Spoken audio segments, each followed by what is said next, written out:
She hired her first CEO at the age of 15. She was running the business from the middle school bathroom. Welcome back to the TrailBLAZER Pod. I'm your host, Faye, and each week I bring you stories of Jewish women who are paving bold paths. This week, Noa Mintz, founder of Libby Health, joins me. She was the 12-year-old who played business the way other kids played house. She was the middle schooler who ran a nanny agency from the school bathroom. Now, the Brown neuroscience grad is building the platform to help ICU survivors rebuild their lives after they get home. Let's dive in.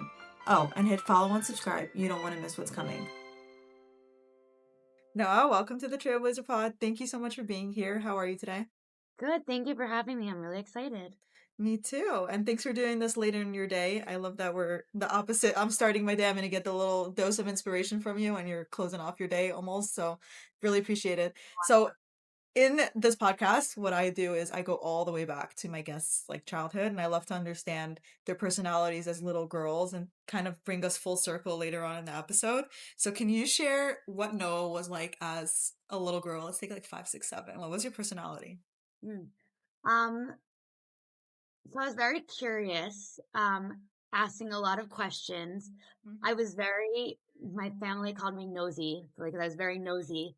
Um, and I think I was just like fascinated by the world, by people. The joke that like an anecdote that my parents always bring up is when I was 2.5, we were sitting at a restaurant and there was like these older women sitting next to us and they started saying like, "Oh, your daughter's so cute and sweet."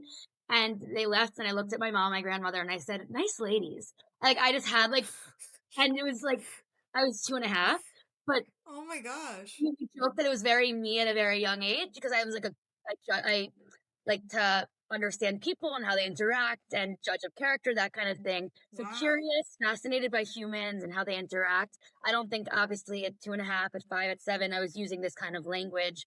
But looking back, I see a common thread in how I was interested by like were the teachers getting along and um I Wow. remember I remember being bothered for a really long time about how I went to a preschool that was in a community center and the elevators were always like we could never go as one class the elevator. So I remember thinking for days going home as like a 4-year-old, being like, how can we solve this? Do we split the class up, but then one teacher? So Oh my gosh. I love other people's problems. I was very curious and I'd be in my own world of like and I have to kind of come back to reality because I was Oh just my God. fascinated by things that were kind of mundane to ordinary people, I think. Wow. That's so interesting. I read that one of the things that you were questioning is, like your family's babysitters and critiquing them and like trying to solve problems.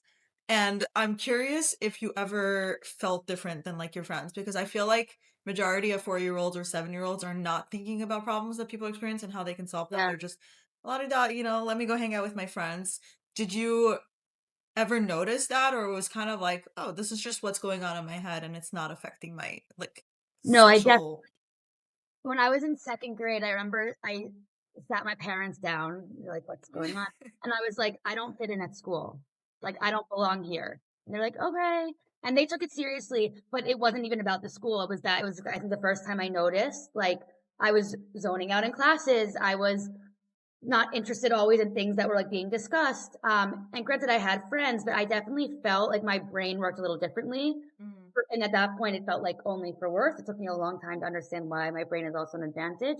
Um, and like, shortly after I got diagnosed with various like learning disabilities and whatnot. But I think that was also, a mix of the way that my brain takes in information, but also just the way I see the world. It wasn't just about, can I learn to read on time and this kind of thing. So I think I was aware. I think it was painful. And I even think about like middle school and high school, times when I was never a I never had my friend group. I was never like a group chat girl. Hmm. And because I called my mom would always say, "You're a free agent. Like you're friends with people from different areas." And I think that's true. And now I love that. But you don't always when you're young and there's birthday parties being invited to. So yeah, I think I always felt I was like, why can't I just like be in the friend group, have it easy, like the normal hobbies, get my homework done, understand what I'm reading. I remember like I needed to sit in school with like I was just, when we would have quiet reading hour, I was always looking around. So I was the only one in the classroom who had to wear these headphones that canceled out noise. So I Oh, always knew I was really? fine with me. Yeah. Hmm. And so I think there were signs like that. And they were pretty glaring, even as young as I was. You can tell when you're sitting with headphones and no one else in the classroom is, you know? Yeah, I'm sure. I didn't even realize it was like physical differences that you might have had with your peers. What you said, learning disability. Were you diagnosed with a learning disability? Yeah, I was. So with ADHD, with like various like processing disorders, and ultimately, like it made learning to read difficult. It made various subjects in school difficult. Um, but there are things that have become. I now understand how my brain works. I know it's the Yeah. same way we talk about like knowing our bodies. I know my brain, so I know the signs of Wow. when like I'm not taking in information and whatnot. And it hasn't stopped me whatsoever. But yeah, I from when I was young, had extra time on exams, and it was very clear that the way I was processing sometimes too slow, sometimes too fast, and Mm. the way that I was taking in information wasn't always sticking Wow. when I was younger. Yeah. It's very interesting because recently I've had a lot of guests on the podcast who have startups or businesses, and weirdly, a lot of them have been diagnosed with learning disabilities in their Yeah, childhood and felt like they're never gonna amount to anything, and then they're so successful and they use that as their soup. It's like what makes their brain work differently, so they're noticing problems that people don't notice normally, and they figure out how to solve it in a way that somebody else might yeah, not be able to solve it. And I had not have that experience, so just watching and learning about that is just it's such a fascinating like correlation for me how yeah. No, and that is now. I think it's really painful until you finally like see it coming to Yeah. fruition that it's actually serving you. I was lucky that my parents had reason to be worried of like I basically failed out of middle school and had to switch schools. So there was reason to be worried as parents, and they were concerned for me, but they weren't worried. They still believed in me. And I'm sure like with all the noise around them, that wasn't necessarily easy. So I think it was very painful, but yes, and I wish that there was more like recognition from teachers, from administrators, the system of like some people operate this way. Let's meet them where they are. I Right. don't, of course, like I don't remember these things perfectly, and I think I did have like some wonderful educators, but the system wasn't built for like the people who think unlike their peers, I think.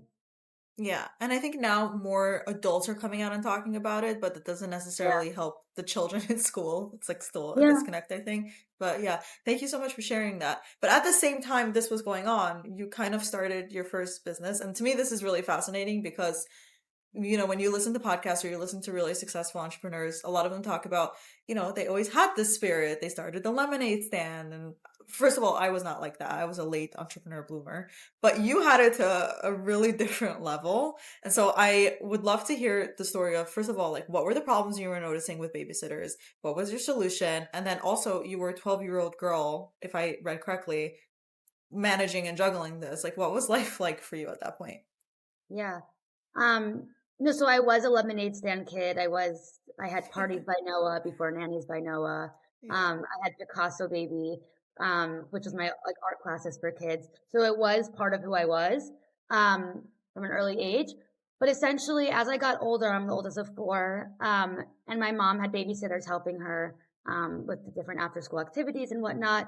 And it became clear to me as I got older, and I was a curious kid. So like, if you weren't interested in like interacting with an older child, you weren't going to enjoy the job because I was going to be like, why is this? Why is that? Why? So it wasn't fun unless you truly loved what you did. And it was clear that some people didn't enjoy that. They wanted to be with like a cute infant, not with an older kid. And so I was saying to my mom, I was like, these babysitters don't want to be here. I'm not meshing with them. And my mom was like, no, like they're keeping you safe. No one else has an issue with them in our family. Um, I don't know what to tell you, until she was kind of jokingly like, then find me someone new. And that kind of catalyzed learning about care.com and some of these other websites, and actually posting for her and thinking about what would go in a job description. How can I make it funny and to attract the right people and go through profiles?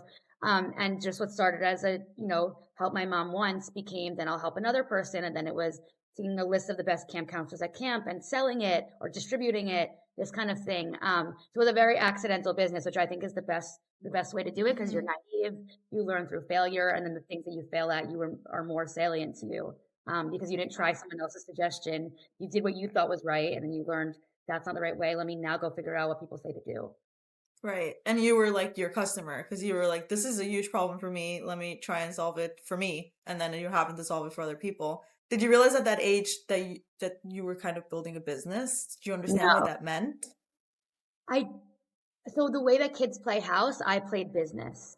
And Wow. so in the sense What a that sentence. so in that was I remember we joked that when I was little, I used to call my grandparents and say, "I'm opening up a mall, so I need your credit card number." Like, there was a mall I was making that was called like the Mintz Mall. Like, there was always something, and Mm, not in like a I want money way. I just like love the idea of building something that's so mm, cool.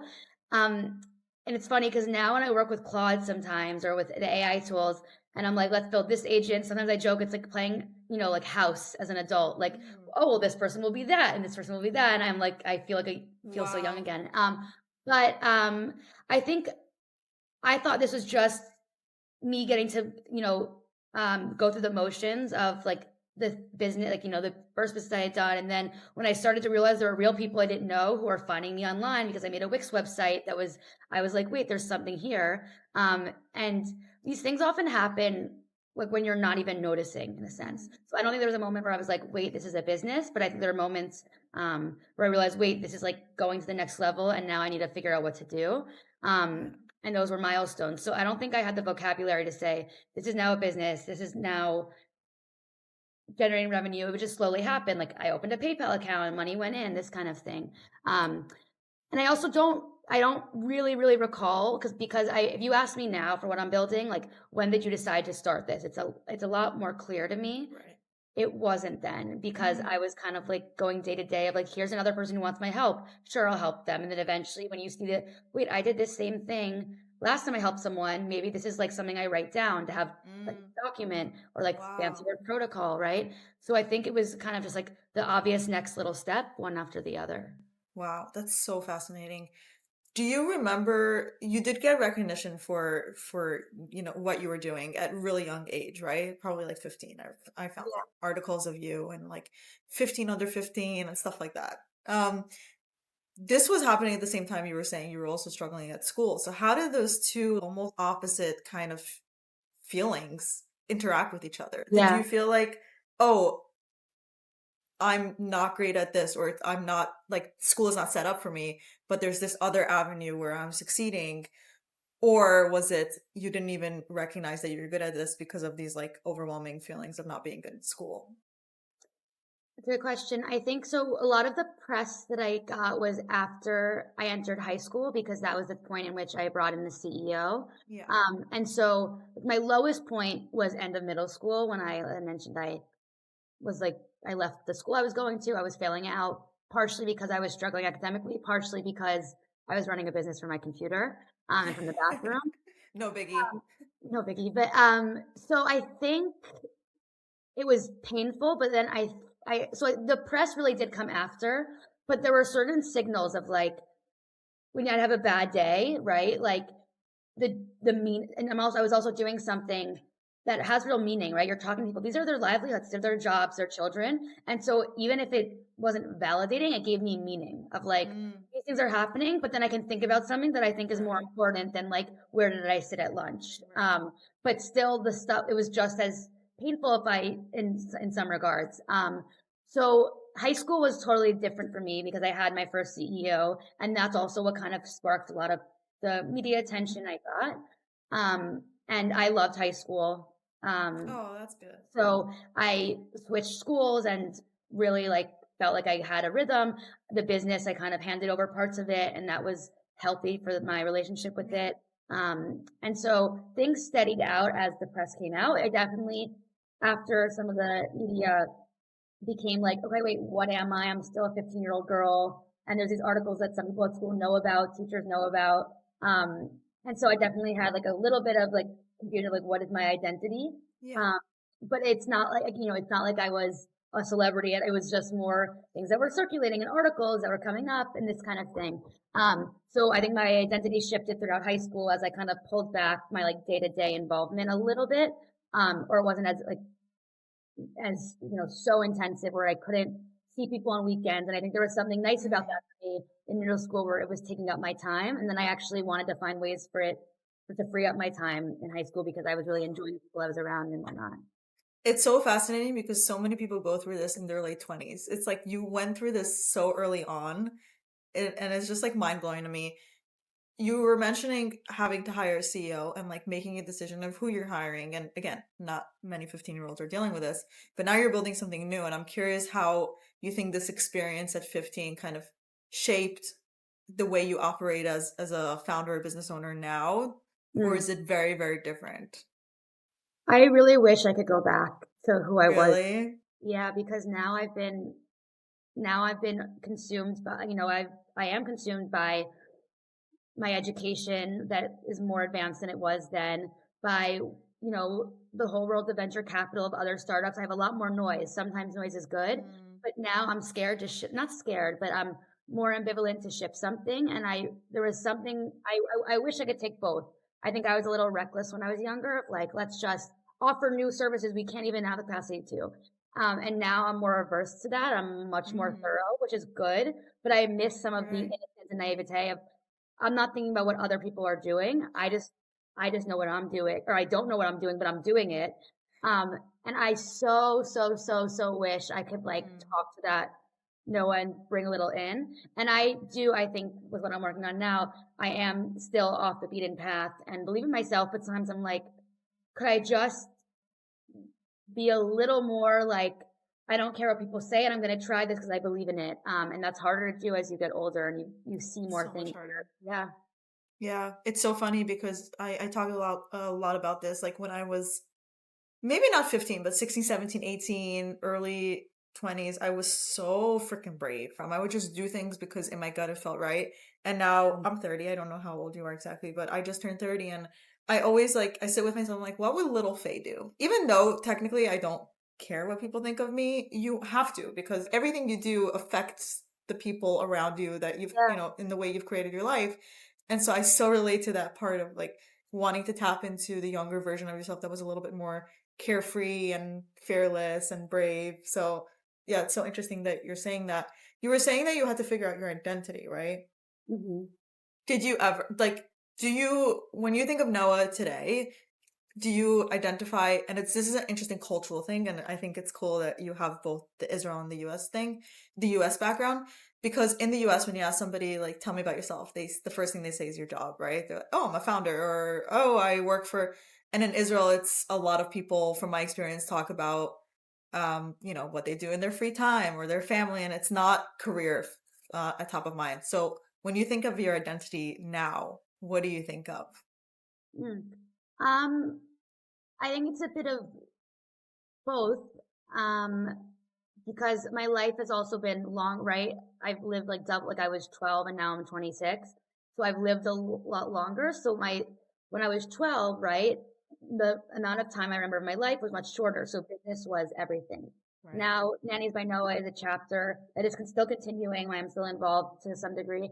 Um, but other chapters have begun. So I don't necessarily feel shaped by specific experiences or endeavors that I've taken, but sort of the common thread, which like for me is like, I'm really committed to using technology to help reduce suffering, um, to building bold things that have, aren't, that other people are scared to build. I want to jump into that.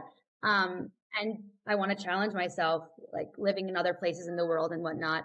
So I see more like the patterns across of like, why did I get from point A to B to C to D, as opposed to where am I right now? But like, how Wow. did I get here? And what's my why is kind of how I see my identity. That's beautiful. I'm gonna take a little bit of that. So the World Watch you kind of build, or you're saying a little bit after, but Nannies by Noah, and then you kind of stepped away and you had a kind of normal high school experience from what you're explaining. Then you went to Brown University and you studied cognitive neuroscience. So very different. How did that happen, and why why did you choose that? Yeah. Um, so I went into college thinking, I've gotten a lot better at school. I've learned how my brain works and how to compensate for things that were difficult. Um, I felt more confident as well. And so I was like, I'm going to go to college. I don't know how to run a business because like I could have done this. I was very hard on myself. I could have done this a lot better. Let me learn how businesses should work. So I'm going to get a business degree at Brown. It's like a business and economics degree. So I walked into like principles of economics freshman year, and I was like, whoa, like supply and demand, but it wasn't how the world does work. It's how it should work. It's like how the economy should look, right? When you're taking a fundamental class. And so I just couldn't grasp it. I just couldn't. And I was like, this is not what I'm going to study. This is just so not interesting. And I remember going to the professor and she's like, what you want is behavioral economics. But like, you can't start there. It starts with the principles. And I was like, yes. And I just like, want to understand humans and human behavior, right? I was working with people the nanny agency that were in vulnerable moments of job searches and have, finding new childcare for their children. And I love the dynamics, and how do you foster that match? And the behavioral economics thing, I remember saying to myself freshman year, I'm going to make a new field that's going to be psychology and economics. It exists with behavioral economics, all these, consumer psychology. So it existed. And I was like, I'm going to create my own degree. You can do that at Brown. But I sort of then decided I took for part of the semester the economics class and really didn't like it. Um, and just realized I want to know how the world does work, not how like it should in a perfect um, equilibrium or whatnot. So I took a psychology class and I loved it. I absolutely loved it. Wow. I'd been interested in psychology and special education and whatnot. I had done Friendship Circle in high Me school. too. Yeah. It's a wonderful organization. Yeah. And so I took a psychology class that also wasn't perfect. It was more science, and I hated science Mm. than I wanted. But I ended up loving it and loving the professor who really believed in me and let me ask questions during office hours, and ultimately decided, let me study psychology. And I remember them being like, huh, there's this field of cognitive neuroscience. I hate science, but I really love this professor. I really loved understanding the basis of our behaviors, like where is it coming from? Um, and so I was like, there's no way I could do this. Science is my worst subject in school. Really?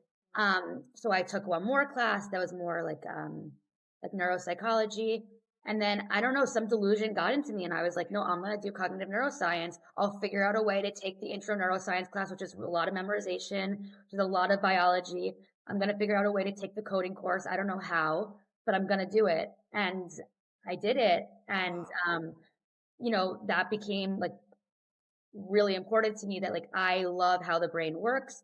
I became really interested in Alzheimer's disease and just different disorders, neurological disorders, and set my mind to it and studied my butt off. And I was never a school person. Would spend I'd go to Wow. sleep reading papers, research papers and just understanding how do you read methods. And it would take me forever to read a paper and I got faster at it. And I mean, I've Mm. grown a lot, as like a budding scientist. It's not the career I decided to take. Um, but it shaped the way I understand science, how I understand people, how I learn something new, and how I immerse myself in something. Like I can't just listen to something, but I have to be highlighting and all these things. And so it really taught me even more how I learn and kind of brought me into COVID when I became more interested and intrigued by just like a lot of the suffering that we saw in hospitals. Um, and that kind of was my segue into some of my future, like my current endeavors. Wow. It's so amazing how, when you look at it very abstractly, you're like, I could never do this. But then you find something that's just keeps nagging at you and you're like, this is a passion or I'm so interested in this. Somehow I'm going to make it work. And you made it work. And I'm sure like this, I always think about how being a founder, whatever you do is not just like a business endeavor. It's like a personal growth journey, right? Because you learn so much about yourself. And does it feel like you went through different iterations of that? Because you had, the nannies by Noah, then you had this like school experience that probably you never expected.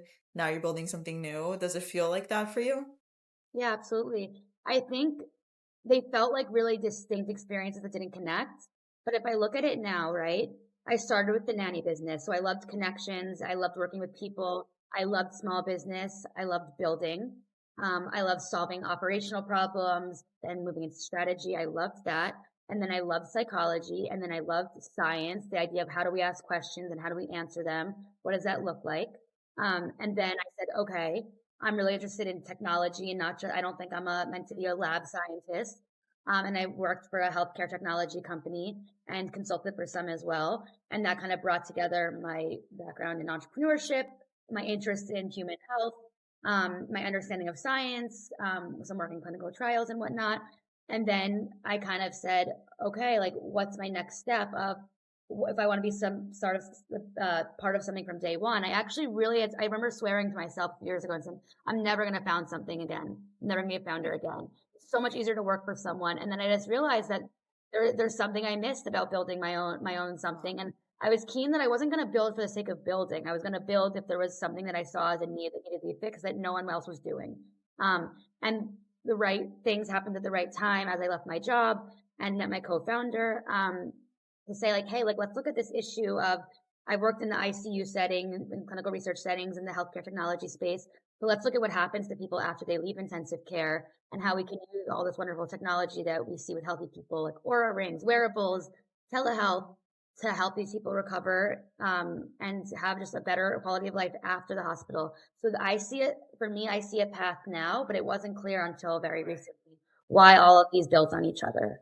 That makes sense. I had a similar experience. My dad once asked me, like, how do these things connect? Because I was doing not only different stages, but at all times I have a chronic fear of boredom. And so I would always be doing something and they seem so different. And it's only in hindsight that I can see this helped me with this and this helped me with that. And somehow all connects and we're still very young.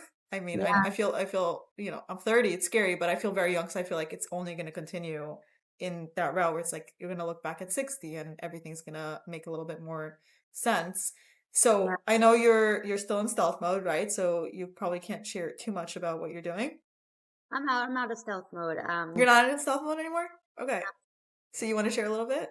Yeah, so essentially, over the last 30, 40 years, modern medicine has gotten really, really, really, really good.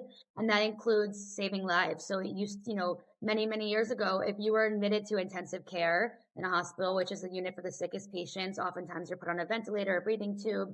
You're often there if your heart stopped, if you had a serious surgery. A lot of times you would go there as kind of a last ditch effort of like, let's see if we could save this person. And a lot of people, if they were lucky to leave, would leave not necessarily definitely not near their baseline. They were often going to facilities on long-term breathing support and whatnot. But as medicine has gotten better, we've actually gotten really good at saving lives. So now the survival rates from intensive care are like 80%, right?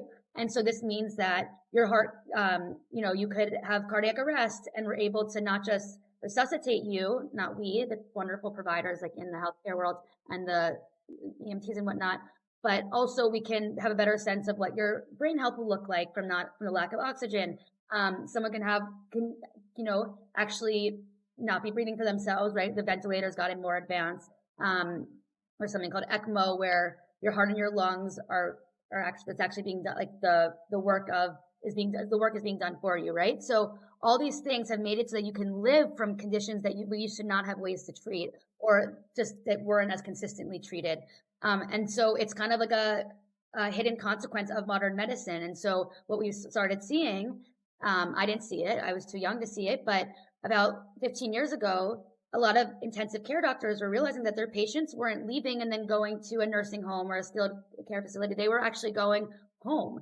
And a lot of times, these patients were lucky to be alive and whatnot, but they weren't going home as themselves. They were not sick enough to need necessarily continuous round the clock care, but they were coming back and saying, I can't sleep at nights. I'm not going back to work and I don't have disability insurance because I'm technically functioning. And they kind of came together, the critical care community, and said, there's a syndrome we have here called post-intensive care syndrome. And it's really about psychological issues that happen from this really traumatic stay, cognitive issues. People can develop dementia early or dementia-like symptoms from all the sedation and the heavy, heavy drugs they're on. People have physical deficits, right? And they might not be recognized because they're lucky to be alive, they're stable, their vital signs are stable, but there's something really happening that's affecting their quality of life, sending them back to the hospital sometimes. And they even extended this to say there's actually a PICS syndrome for the family, because family members who watch a loved one almost die come back to life. That wasn't an experience you had 50 years ago as much, in an intensive care unit.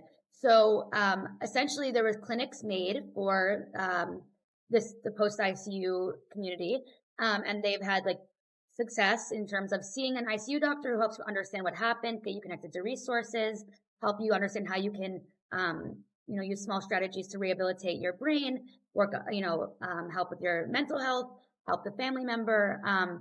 But unfortunately, a lot of them are closing down because they were very popular during COVID because a lot of COVID patients were leaving the ICU, not in the condition they came in, and they were oftentimes otherwise healthy people, so they weren't necessarily used to being patients. So COVID gave a lot of attention to the post ICU clinics.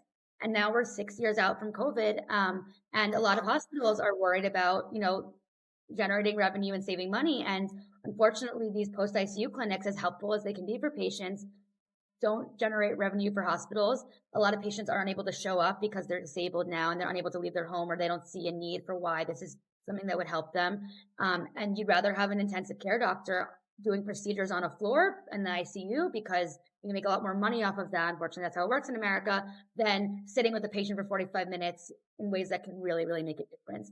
So I set out to build the first digital infrastructure for post ICU care. We're still really, really early, and it includes a few different things. This is a really vulnerable patient population. And so eventually I see a world in which there's AI enabled solutions, and we've built out AI recovery coaches and whatnot. But before we're ready to really do that, we're still trying to understand how patients engage with recovery education, with coaching and whatnot. And so we're piloting the first company to pilot programs, support groups, online courses that walk you through the first weeks at home, and whatnot, to really understand the engagement model, what's sticking, because we want to be the company that masters how do you engage patients after they leave the ICU who have the syndrome, before we start building in assumptions with our technology, and still trying to figure out what the human in the loop is for this and how we embed so that we're not replacing care that's really needed, but we're providing something that just isn't being offered as these clinics shut down. And by the way, there are already very few clinics to begin with.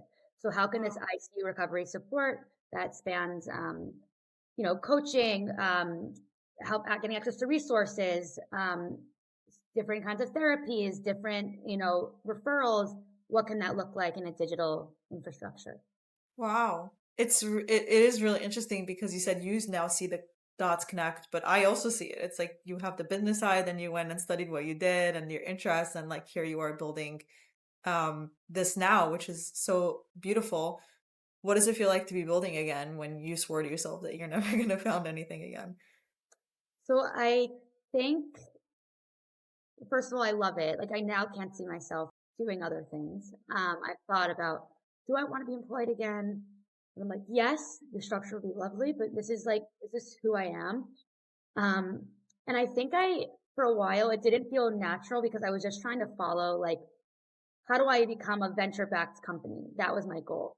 Um, and I would say over the last 6 months, as I come back to my roots and, like, how do you build something small to start? I just do better building something that's lean, that you have feedback from, the feedback loop of, like, is this working for people? So I realized that building the entire digital infrastructure without being able to test it until I had funds wasn't going to work. And I kind of needed to go back to my roots of, like, how was I testing things before? And so I feel much more myself building in a way where I've launched things. I have wonderful feedback coming in from patients and families. But that wasn't going to be possible for several years in the pathway I was taking in terms of needing venture money in order to build out completely. I'm taking small steps and building slowly, slowly. And I feel much more myself now, getting to actually, like, see the analytics on the website, have people coming with feedback and saying, I took your course, it was wonderful, or it wasn't so wonderful, working with providers who are, now contracting with us, this kind of thing. I feel so much more myself. I'm in a position that I'm lucky where I'm able, I'm resourceful and I do have some funds to be able to support this. So I believe we don't need venture money, and there's venture capital can provide amazing value, and it is a pathway for some people. And I've realized for now, it's not the path for me. It's been very liberating to realize that I'm going to see what I can do without having institutional investors on my cap table and build for these patients while looking with an eye towards the different business models that we're already testing out. And that feels like true to who I am. That's so interesting because I feel like there is so much silent pressure when you start a business of doing it the way either is recognized, by people you admire, or the way people you admire have done it. And I think it's very hard to get out of that tunnel vision of this is how it's supposed to look. And it's like you were saying, you're not just going to build for the sake of building. So a lot of people try to fit their business into this model that doesn't necessarily fit for them because they are a little bit nervous or don't even know that there's another option. That's a Yeah. really interesting journey. Do you think so? My next question was going to be to you the differences between building at 12 versus building now. It sounds like you tapped into what worked then, and what worked then is that this happened so organically for you, right? And you did what felt right for you, and it wasn't necessarily a plan to make this To be clear, by work. the way, I still do have a business plan and I have my, Of course, yeah, of have course. a revenue model and all of these things, a financial model. And so it's not to say that I'm just winging it, but it's just to say that I'm checking, I have checks and balances Yeah. with this. I have wonderful mentors who are venture capitalists and who are operators in a health system. But like you said, it's this combination of like also building small and taking and listening to the people that I'm trying to serve as opposed to, shipping something in a really large way Right. without testing hypotheses Yeah. first. It's just a different method and you just Yeah. tune into what works for you. Is there something that this is something that you carried over from then, but is there something where you're like, oh, I don't want to do it again that way, so I'm going to change it? A good question. I think the crash and burn cycle. I was working so in middle school. I worked so hard, way too hard. And then I think that when I got to high school, I almost like needed some space from the business. And I think I'm I believe that I work hard, but I also take seriously, like, I think hustle culture has gotten way too out of hand, and the flexing that you're not sleeping, that you're not eating, that you're not taking care of yourself.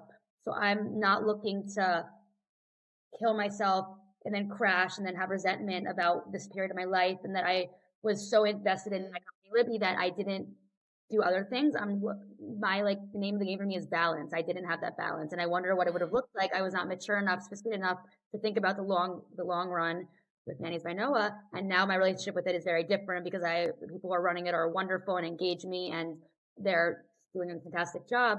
But I've been very, very intentional of protecting certain time, um, certain activities, listening to my body, and not. I see peers who are building things, and I really respect their hustle, but I wonder how long can they maintain it. And I'm in this for wow. the long run. So I'm not looking, if someone came to me and said, I'll invest in you, but I need to see you working 16 hours a day, I wouldn't, because you're not going to get my best work. That's not sustainable. I'm going to then come to you one day and say, I can't do this anymore. And instead of finding the right time to transition, we're going to have to quickly scramble and find the right Yeah. person to run this or close this Right. out. That's not what I'm interested in. And so I think what I'm really taking is the balance. And it's interesting that I see there's plenty of people building who are my age. And you can see, and not to say, again, I really respect people. If it works for them, that's wonderful. It does not work for me. But there's people I wonder, is this Hmm. sustainable forever? If it is, that is amazing. But it wasn't for me. Yeah. So that I think I've really taken with me and been really intentional with. I love it's so beautiful how in tune you are with yourself and how like true to you are. I think it's rare and it's also wild to me that you're talking about like burnout and crashing out at 12 and 15. I think it's such a unique life experience that most of us cannot relate to. So having that background, building something now, I would you be able to share any piece of advice for a woman who's listening and maybe is venturing out into her first business or first startup and is kind of Yeah. like in the very inception of it. Well, there's so much.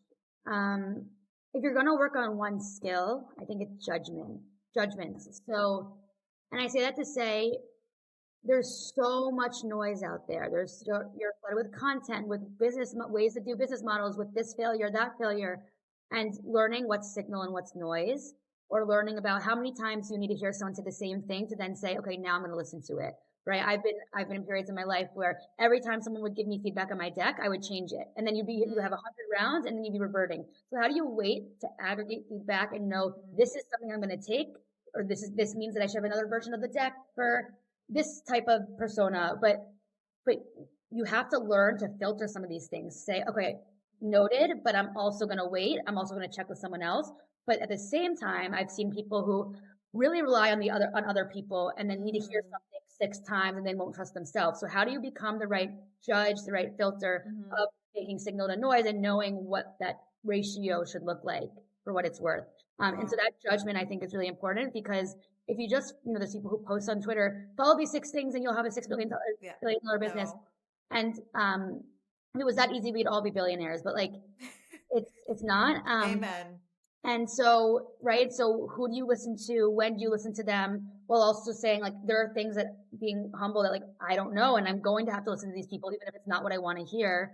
And so this is all a balancing act. And so building that judgment, I would say, is really, really important. And in terms of advice, I would say people like love to see people taking risks. Like you think that people are going to judge you, maybe they will, but a lot of people, once you start doing it, will say, "I wish I was doing what you were doing." So taking that leap of faith, you'll have more support than you realize, I think. And I think also like take it all in. Like use, whether it's every day or every week, thinking about learning from your failures it's the best way to learn. When I succeed at something, it's hard for me to see what things led me to that success. It is much more abundantly clear to me when I failed. What's the root cause? How did that happen? I want that to never happen again or happen less often. Right. So I think lean into your failures as like the best way to learn, even if they're painful and uncomfortable. I gave you Yeah. three things, not one, but No, that's amazing. I just have one last question because this is a really interesting topic to me. Learning that judgment and how to balance the two. Like, how do you do that? Are you more of a gut feeling type of person, or are you more of a systems person? Are you a combination? I'm a hybrid, I think. Sometimes I notice myself over relying on systems. Sometimes I notice myself over relying on instinct.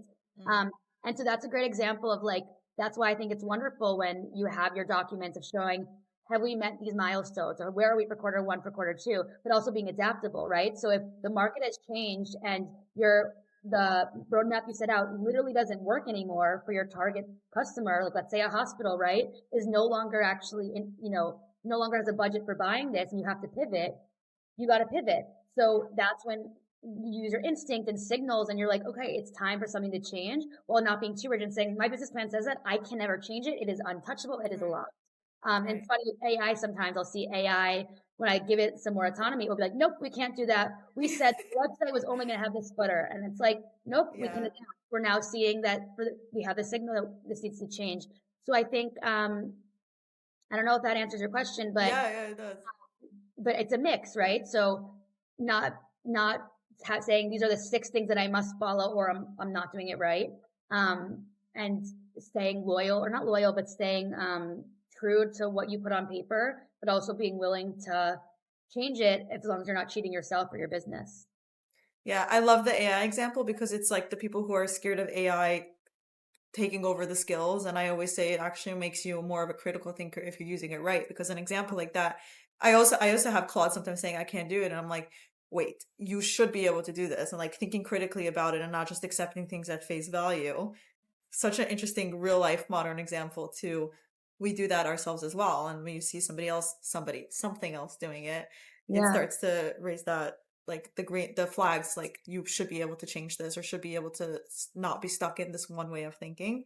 Love that exactly. example. And it's one of the reasons I have concerns about AI and safety in healthcare in all fields, but I'm not particularly convinced that they're going to replace a founder. Because AI is about rules. It follows conditional logic. It follows rules, and there's a generative element as well. But rules-based systems, right? So we have company principles that my AI knows about too, right? And there are certain ones that sometimes we bend because we're Right. still building. We learn something new, and the number of times I have to literally I'll try with different windows or different agents, and it is so tethered to that rule and is so unwilling to change because we enforce it that they can't write into this file or it just tells Right. me that you're going to need the human in the loop who says, I'm giving you permission to do that. Right. We're still needed. Yeah. Yeah, yeah. Very cool. Noah, thank you so much for coming on and sharing your very interesting, unique journey from the start to where you are now. And I can't wait to see what you are building and like how it turns out. I'm very excited. Thank you for having me.